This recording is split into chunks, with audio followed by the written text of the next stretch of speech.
Hey y'all, it's November the 26th, 2017.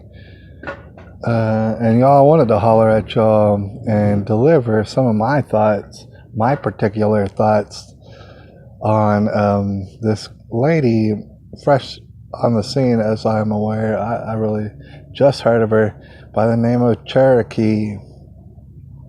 I wanted to go ahead and throw my 2 cents in on as far as Cherokee, because I know that she's what everybody's talking about right now. All right, I'm sure her comment feed is very, very long. I didn't bother going through it, but I got to tell you this: absolutely, do I appreciate the material that she has provided us. All right. Just as God provides us with plenty of sunshine today, Cherokee really did give us a gift. Obviously, I was one of the last to find out about this peculiar conversation. A lot of people feel a lot of sort of different type of ways. Legally speaking, I'm sure, because everybody's an expert. Everybody done went to a little bit of law school, and they'll tell you all about it. So I'm sure that is going on. Me personally, what I wanted to put out there was when I had first, come aware of the phone conversation in particular, my personal thoughts on the matter were, yes, I do want to hear it, but not only that, did she secretly record this guy? And if so, did she have a warrant? Was she just going rogue and doing this? Because there have been people as of recently, who come out on the scenes and expose certain people by secretly, audio taping them and stuff. And unfortunately, most everywhere you go, you can't use that in a court of law, basically, if you don't have a warrant. So me knowing nothing about the situation, I thought to myself, gosh, I hope she's just not going rogue and doing this sort of a thing, because that might mess up whatever investigations I'm sure that are going on. Well, that might mess it all up. So, I wondered what was happening. And I came aware of, everything that was on the conversations. I don't know if it was two separate conversations or if it was split up somehow. I became aware of it. I absorbed it, as we all did.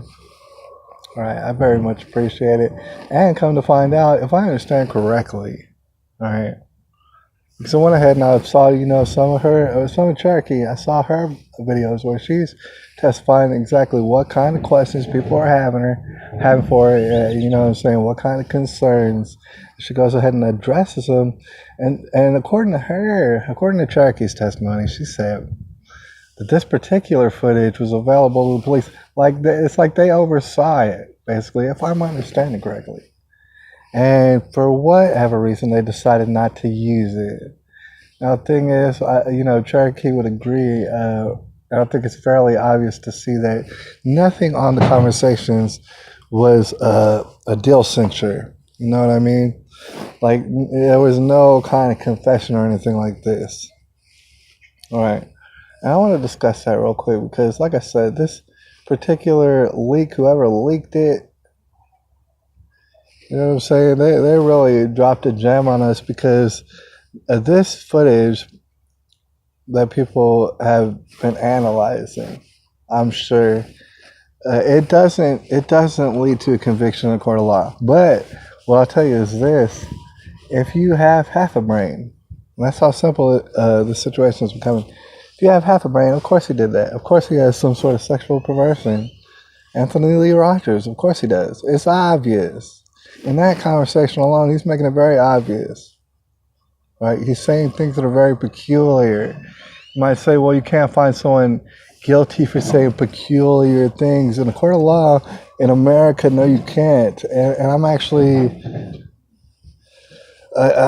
pretty satisfied by that, because, it isn't rock solid evidence. But at the same time, when we're talking about the court of public opinion, which is a real thing, and it's nobody's opinion, it actually is a thing.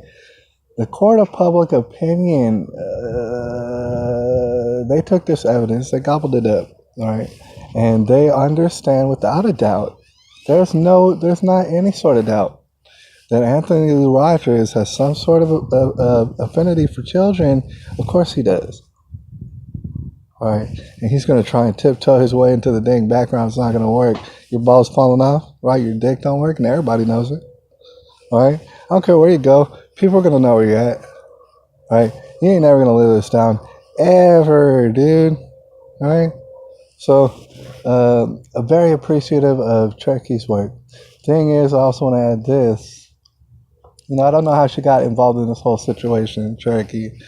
I don't know if she happened to know Anthony Lee Rogers before the fact, and that's why he felt so comfortable to talk to her on the telephone before, he realized that, yeah, of course she's recording it, you dumb, stupid, silly. And my favorite part was at the very end when Cherokee giggles because it is funny. It really is funny. He's like, "Oh, are you recording?" And she's like, "Nah."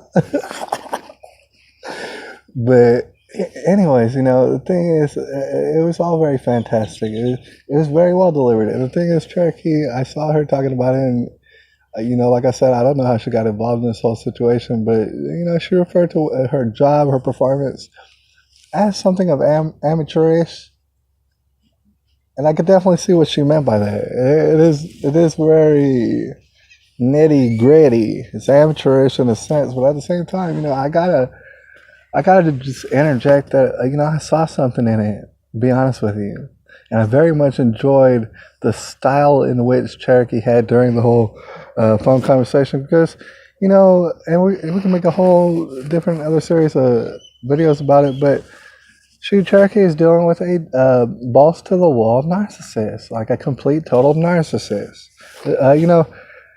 Like I said, we're not going to get carried away on a tangent, but a narcissist, to be real brief about it, lots of times they'll have to make up a lie, right? Because they can't handle the truth. Their brain can't handle the truth. They make up a lie, and then you have to make up all sort of lies after that. And you'll notice you talk to a certain person, such as an Anthony Lee Rogers or a Hillary Clinton, the list goes on and on. You'll wonder, why are you lying about shit that don't even make sense to lie about? Like, why are you lying about stuff that I don't even care about? What? And you wonder in your head, it's like, why do people go through the effort? The reason ultimately is because they are covering up for such big lies that have yet to surface, that they have to use a myriad of lies that even confuses them, right, in order to try to cover that up. And that's the case 100% of the time. Hillary Clinton, Anthony Lee Rogers, some people hit full narcissism. But anyways, like I said, that could be a whole different other series of videos where we talk about that, because it's not just narcissists. There's people like Anthony Lee Rogers out there who are compulsive liars. Certainly Hillary Clinton, like I said, all sort of people out there compulsively lying.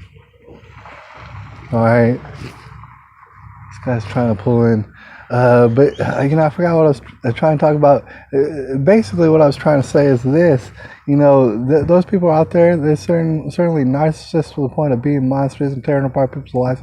But narcissism, just to be very brief about it, it's a fog that is sweeping over the nation. It's very it's a fog. It's a disease that can overcome you. It's very contagious, and there's ways to get around it, but you have to purposefully, consciously get around all the narcissism, because if you don't do that, the narcissism will eat you up and it'll consume you, and you'll become narcissist. And you won't be able to recognize narcissism. You'll be the everyday normal person who does not recognize it. And it doesn't mean that's a bad person. It's just they haven't been affected so hard by the crazy lying ways of people like Anthony Lee Rogers. Here's before I get sidetracked, just to end the video, I liked about Cherokee's style is this. Anthony Lee Rogers, like a typical narcissist, will try to deflect, all right? And some people don't know what deflecting is.